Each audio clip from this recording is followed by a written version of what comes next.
I think you can hear the frustration even in my colleagues' voices, because we go home and we hear this from our constituents, from our parents. And I just want to close with 2 points that were made.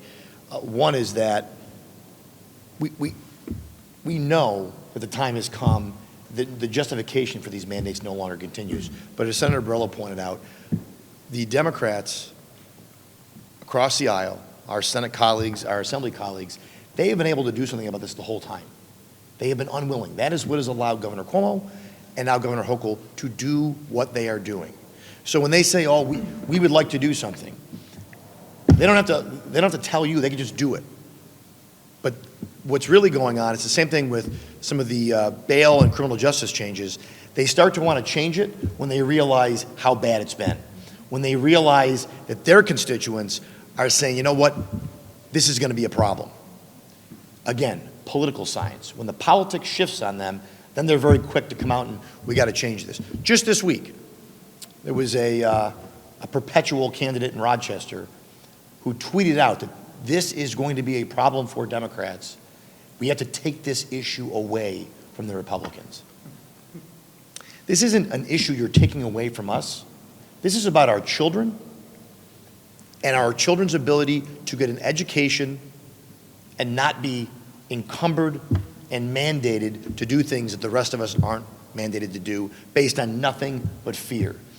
And it's easy to do. We all want to protect our kids. It's easy to say, you know, our kids, they're always vulnerable. But we know, as Senator Martucci said, the science simply does not back up that this population would be the last one to remove their masks based on all the data we know for the past 2 years. So I want to thank my colleagues for taking a stand on this. We're going to take a stand on the floor today. It may not be the last stand we take. We will continue to push for the end of these mandates and the end of this, the fear, governing by fear, whether it's Governor Hochul, Governor Cuomo, or the lack of political will and spine from our colleagues across the aisle to do the job that their constituents like them to do, which is to govern and provide leadership, and they have failed at that for the past 2+ years. So with that, I'm happy to take any questions on this or anything else.